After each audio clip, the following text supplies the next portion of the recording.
Okay, we are good to go. I'm going to actually pin you up here.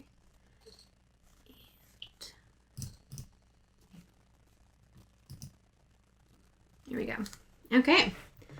I was going to get you to introduce yourself. I was going to ask you like a little intro question. So basically just tell us about Sam. What do you do?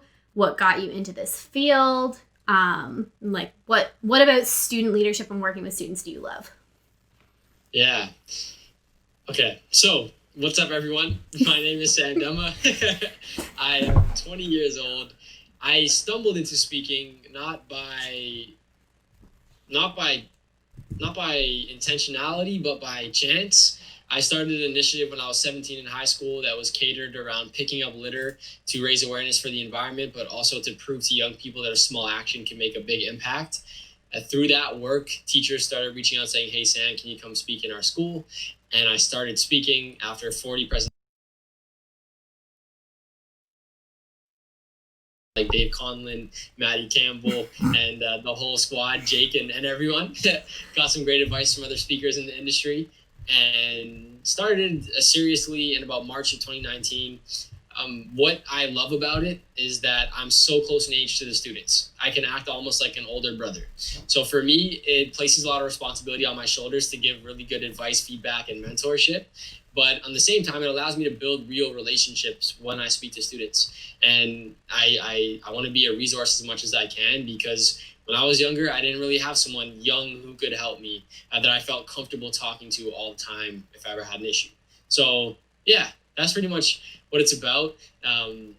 What I do, keynotes, workshops, have a podcast called The High Performing Student, and I'm just really passionate about helping kids and being a resource. Awesome. Cool. So we shared with our students the video that you sent us about small, consistent actions. So it's a video that we featured in the 3rd level of our student leadership certification program. Cool. So shared that for them to watch. But outside of that, what do you, with your message of small, consistent actions, what are some really common things that you see students doing to accomplish that? Yeah, it's a great question. So the first thing I always encourage a student to do is figure out something they want to change. So maybe you want to change something about yourself. Maybe you want to change how much you read, how much you drink water, what kind of foods you eat, how much exercise you do, how many times you help your mom and dad do chores around the house, whatever it might be. Figure out something you want to change internally or externally. There's a problem in your school you want to change. There's a social movement you're passionate about. And then figure out, after you've decided on the thing you want to change, what is the low-hanging fruit actions that if you do them every single day will have the biggest impact.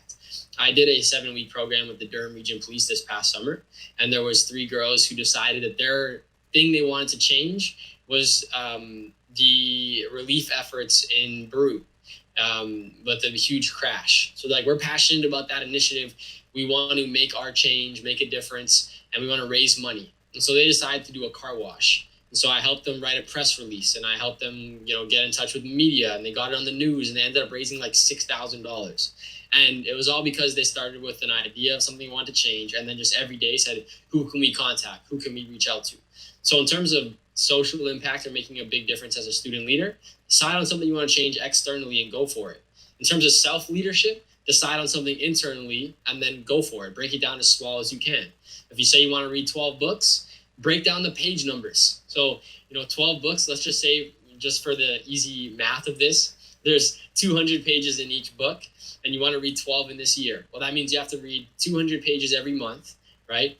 That means you have to read a quarter of 250 pages every week. And that means every single day you have to read a 1/7 of a quarter. I don't know what a 1/7 of 50 is off the top of my head, but you get the point. Yeah. If you can reverse engineer all your goals, that's what your small, consistent action is, right? If the end goal is the top of the staircase, the small action is every step. Awesome.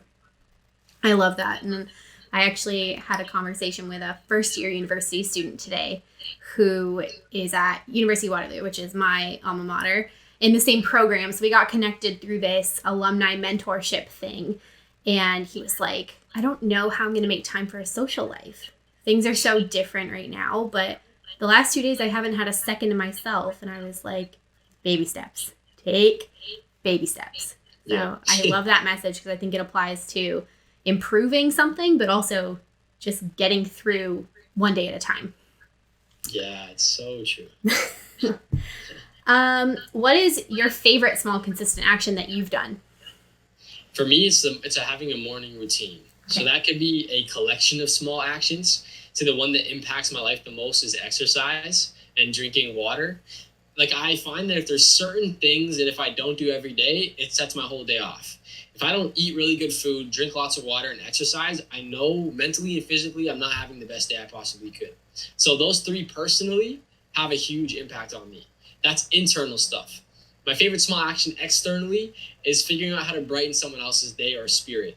I have a buddy named Andrew who used to do a lot of filming for me, and his business started falling apart during COVID. He's a high school student as well. He's like my age. He just got out of university. I wanted to help him out a lot. And he just bought an office space and things were going really well. And all of a sudden, like, every gig he had fell off, right? Just like speakers, just like you guys. Yeah. And I remember I just started asking myself, like, what small action can I take to brighten this guy's day? And I ended up going through his Facebook and just scrolling through his feed and found that in October of 2019, he said that he loved eating tacos. Super random. I was just trying to find a food that he liked.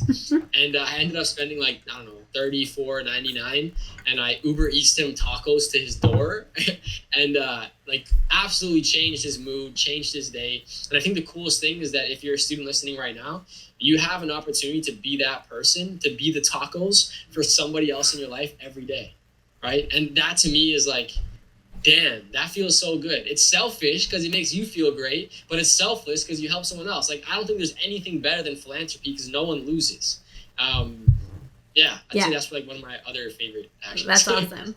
We often really refer to an activity that I want to say started out west somewhere, but Dave has picked it up and then brought it literally everywhere we go to share with both teachers and students, and it's called Coffee IQ.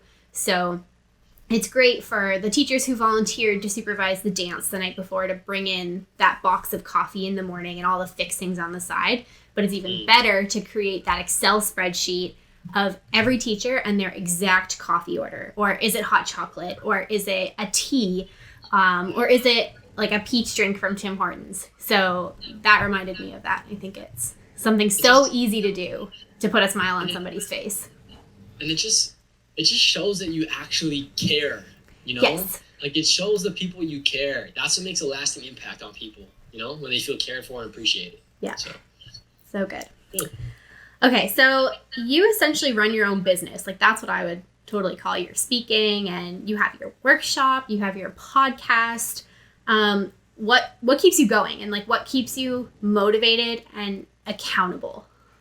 Yeah. So accountable is another person. I hold myself accountable, but there's a lot of research that shows that like you're 95% more likely to accomplish a goal and to stay accountable to it if you commit it to another person verbally and have a weekly appointment with that person. And the research done was by the Association of Talent Development. I don't know who they are, but I read it online. And so every Tuesday I have a call with this guy named Eric. He's like 33 years old. He does Spartan races and trains for, like, he's very physically fit, and that's what he does for a living. I'm a speaker.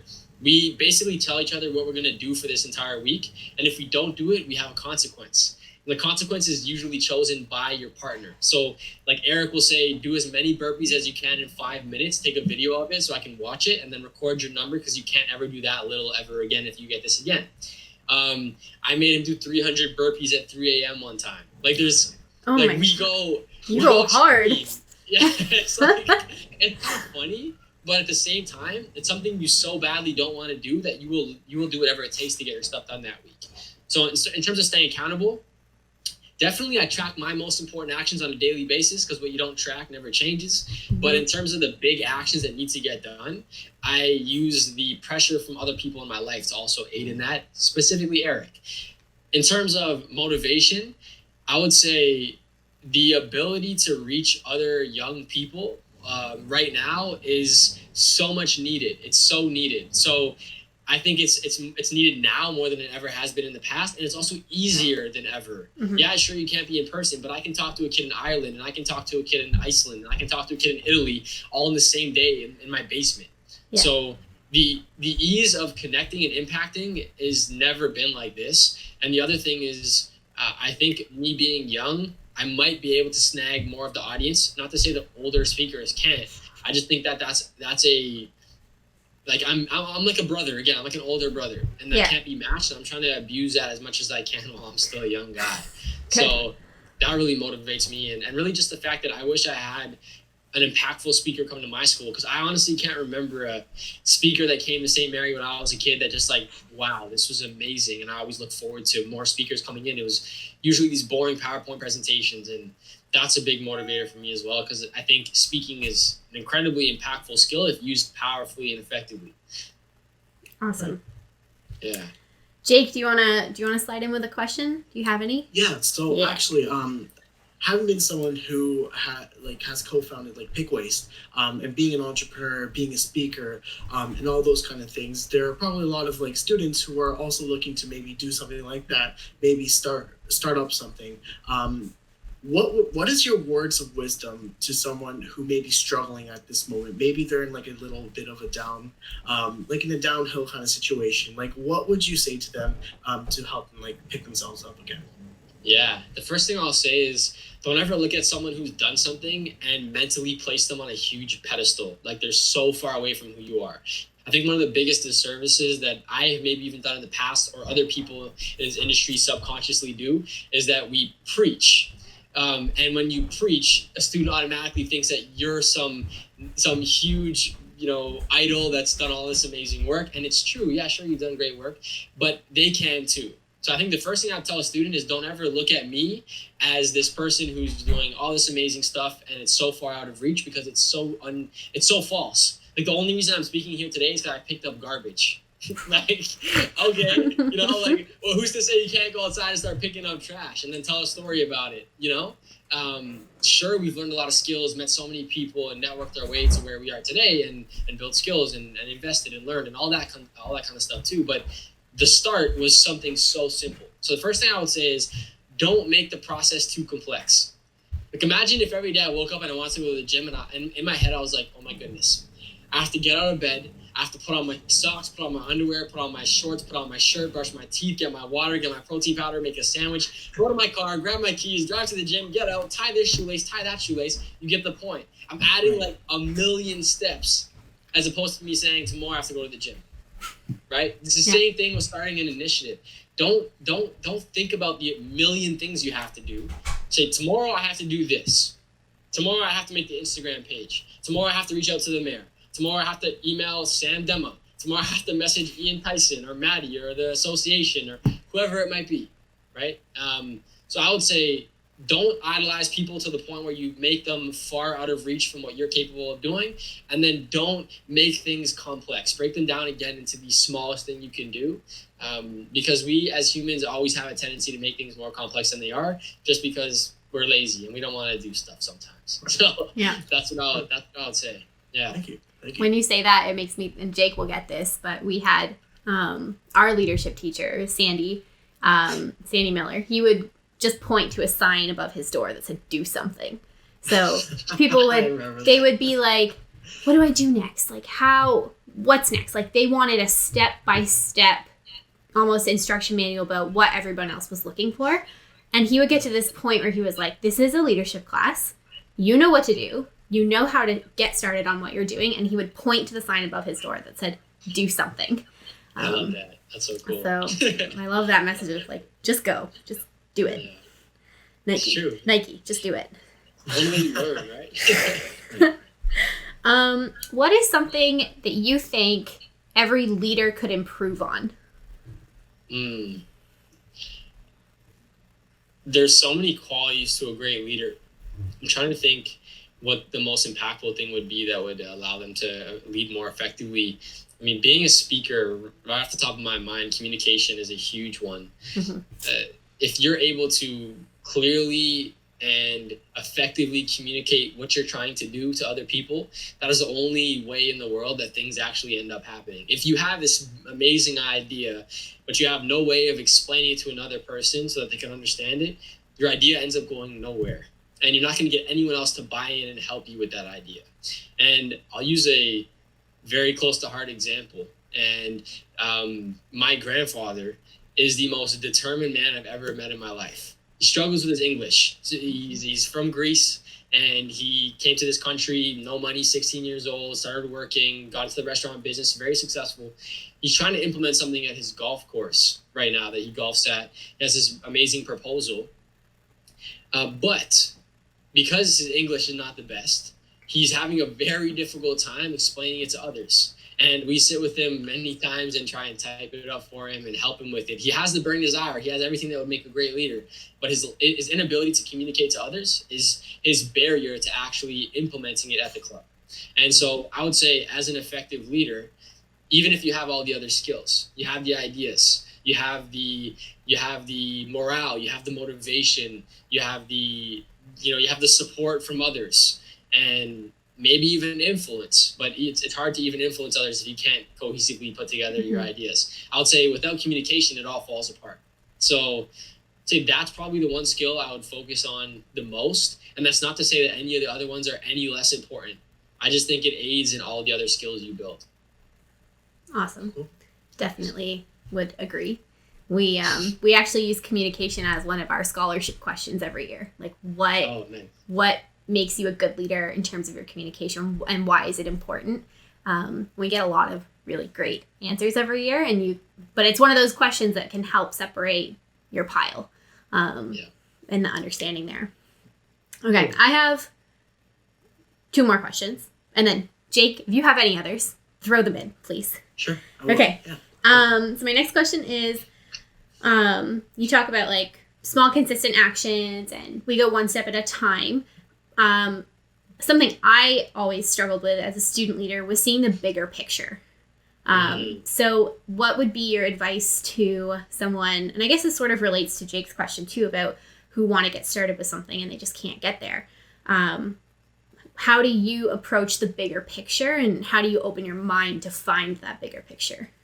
Absolutely. I would say the first thing you have to do is find people who are like 10 steps ahead of you and think 10 times bigger than you do. I've recently met some people who are very, very much more successful than I am in speaking and building businesses and creating initiatives and companies. And I always ask them, what's the thing? What's the thing that's enabled you to create this bigger initiative and to think bigger and do all this amazing stuff? And all of them tell me the same thing. It's not that you're incapable. It's that you think differently. And when you think differently, you're going to get a different result. And so I've come back to this whole idea of, if you want something bigger, you need to think bigger. And the question then becomes, well, how the heck do you think bigger? Is it just something that starts happening? No, you surround yourself with people who think bigger than you, and it consistently gets reinforced in your mind. Wow, I think so small. Like when I hang around these people and they're talking about the amount of impact they can have and how many people are involved in what they're doing, and this person's getting involved and interviewed by these people and this, and not that any of that is an indication of success, but it's out of what I thought was possible for me. And so when I hear them talking about it like it's normal day's work, I'm like, what the heck? And they always tell me, the moment you start thinking bigger, your actions change. There's a guy named Jim Rohn who's passed away now. He talked a lot about success while he was still alive. He was like the Tony Robbins of like the first generation. And I think it was he who always used to say, and now it's slipping my mind. It was Jim Rohn who said something I can't remember, which I will come back to later. But he had a very good quote on the exact same thing about thinking bigger. And yeah, when it comes back to me, I'll let you know. Okay, cool.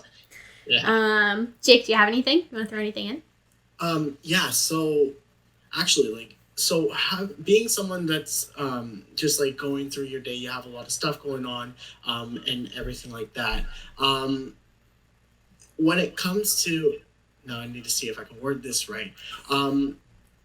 So we talk about this thing in leadership sometimes, where when we're running an event or doing something, we have positive comments and we have negative comments that come in through events. And we ask the questions like, what do you remember, the positive or negative? And then most people would answer like they remember negative comments over the positive comments. So on a day-to-day basis, through your entrepreneurship, through your speaking and everything, how do you deal with the negative? How do you overcome it, and how do you face it? Yeah. Well, you already mentioned it. Like, it's always going to be there no matter what. There's always going to be someone who has something to say that's going to throw you off, whether it's mentally, physically, maybe they actually throw a tomato at you on stage, who knows. But it's not a matter of avoiding it because it's always going to be there. I would say I approach it with humility, trying to learn first. So student says something that I'm like, whoa, dude, like this is so uncalled for. The first thing I do is actually take a step back and like push my ego aside and say, okay, was there a learning lesson in what this kid said? Like, was there actually a learning lesson? Because sometimes there is. Although it might be harsh and it feels really bad, sometimes they're right. So I stop, and the first question I ask myself, is this a learning moment? And if it is, I will actually thank the kid. As mad as my ego is, I'll be like, you know what? You're actually right. And this throws them off. So they're not going to be angry after you say this. You say, you know what? And you say it calmly, you know what? You're actually right. Thank you for this. Like, this actually helped me. I appreciate you telling me. You know, in the future, maybe don't say it the way you did because, it actually, like, it hurt me a little bit. But this is something I need to hear, so I appreciate it. Okay. Now, if I reflect and I realize it's just something a kid said and it was, like, totally uncalled for, I'll ask myself, is engaging in this going to disturb my peace of mind? I think the most important thing anyone can maintain is their peace of mind. If you're doing something that does not maintain your peace of mind, you probably shouldn't be doing it. Think and Grow Rich. It's all about your mindset. It's all about your thinking. And the president of the foundation of Think and Grow Rich, his name's Satish Verma. I'm friends with his son, Armin, and that's one of the guys I've been trying to talk to more that's helping me change my thinking. And he always tells me, he says, like, if something is disturbing your peace of mind, it's not worth it. People who are rich but don't have a good peace of mind are not rich. It's not a sustainable model. So again, if a kid says something really negative, I ask myself, is this going to disturb my peace of mind? If the answer is yes, I just let it go. If it's something that's like totally crazy, try and address it, but in a very nonchalant way. Hey man, think before you speak anyways, and I'll jump back into my talk or whatnot. But then in terms of just like hecklers, I know you're going to get positive and negative comments on your video all the time. If I get down on myself and start beating myself up, I think the most practical thing to do is call a friend. So I have an entrepreneur buddy whose name's Lucas, and he started his own company, and we're both in this battle and journey together. And as you both know, it's like a roller coaster. It goes up and down, and when it's down, I call my buddies, and when it's up, I still call my buddies, and we talk about the successes. And when it's down, call my buddies and ask for some help. And I think that also is something that's underestimated, the impact that your colleague's opinion can have. Because technically at the end of the day, who's this random person who's putting you down to you anyway? Mm-hmm. There's a quote that says, don't make someone's opinion of you a priority when all you are to them is a thought or a second choice or, just a random person passing by. You don't even know them. So they can't give a in-depth idea or perspective about who you are and not even know who you are. So if it's your mom or dad, listen up though, because they probably know you. But compared to the person on your YouTube video, don't worry so much. Yeah. Right. So good. I love that. The whole kill them with kindness almost piece is it's something from like an event side that I have to embody a lot.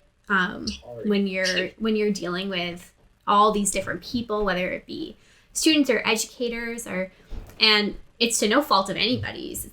It's just there's a lot going on, high stress, and sometimes you just gotta say yep, you're right.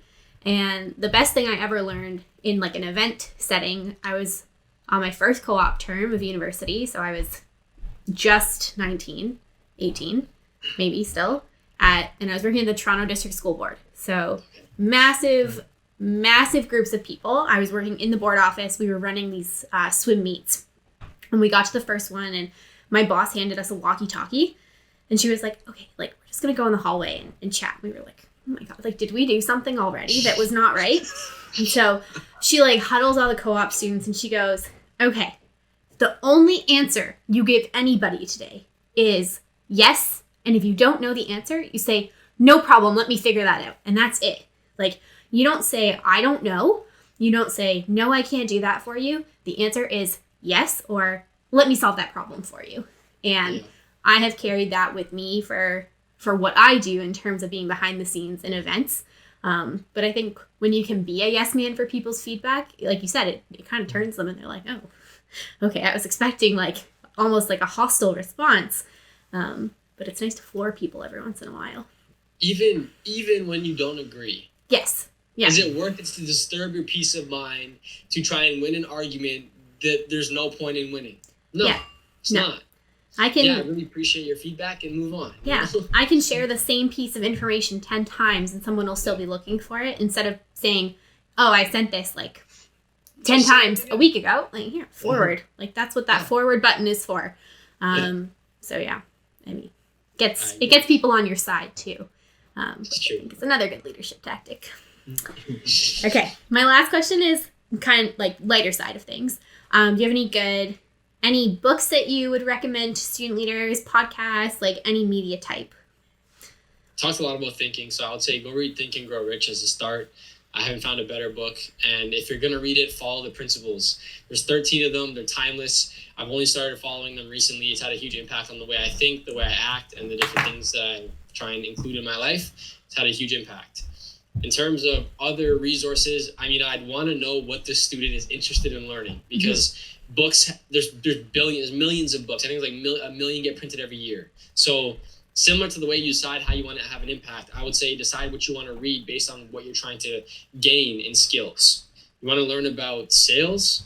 There's some great books. Never Split the Difference by Chris Voss. He's a hostage negotiator. And sales doesn't have to mean selling a speech or a course. It could be selling yourself as the new class president for your school, or selling yourself as the new student council lead, or whatever it is that you're trying to get into. We're selling ourselves every single day. Sales is an invaluable skill as a leader. That's a great one. There's another book called Start With No, about why it's important to get the other person to say no instead of yes. Backwards thinking, but really cool book to read and understand. The Psychology of Persuasion by Robert Cialdini, amazing book on influence and persuasion on other people. Those are 3 great books on sales. Some books on health and fitness that have shaped my life. There's a book called The Hormone Diet, has a lot of knowledge about sleep and also about how hormones work in your body. Now I'm getting very broad with like the book recommendations. Hey, broad is good. Good. Yeah, and overall health, there's a book called Eat, Move, and Be Healthy by this guy named Paul Chek. Definitely recommend it. It's a good one, timeless classic. If I had to choose like one book that's my favorite book ever, I would probably say, this is hard too. I just put myself in this corner. I would say, you didn't even ask me. I would say The Monk Who Sold His Ferrari by Robin Sharma. It's a really good book. Okay, good. Interesting. It's not a fable. It's like a fable. So it's interesting to read. It's not just like nonfiction. It's like a story to prove points. Oh, I love that. That's cool. Yeah. Thank you. Always looking for like good resources for everyone, and yeah, so we'll definitely share those. We have a section in the same level that we put your small consistent actions. One of our teachers, Lenora, who's in BC, she's a librarian. She reads everything, and she did these awesome videos about like what books students should read and what advisors should read. And in both of them, she included a children's book, which I thought was awesome. So I love touching back to that. Like Shel Silverstein poems are like something that always sit on my bookshelf. So bring it back to basics. Yeah. Cool. So actually, so as like sort of some parting words, it's a new school year, unknown for a lot of students. Do you have any words of wisdom? Do you have just any words just like to say to the students as they're starting this very unknown but like new year in school? Is this going to be video recorded so they can see my face right now? Yeah. Okay, so I'm going to show you a magic trick really quick, and you guys get to actually see the magic trick. So you see this little ring right here on my finger? Yeah. So there's one of 2 ways I can take it off. And you may have seen this trick before. But you can pull it off like this, right? It's a real ring. You slide it back on. Or I can pull it off and throw it back on my finger. Right? I can pull it off and throw it back on. Wow. But watch this, for everyone watching. When I show you this from a different perspective, this is what you see. Right? I love it. You see something totally different from the back perspective, the ring never actually leaves my finger. And now you can go around and tell all your friends you're a magician.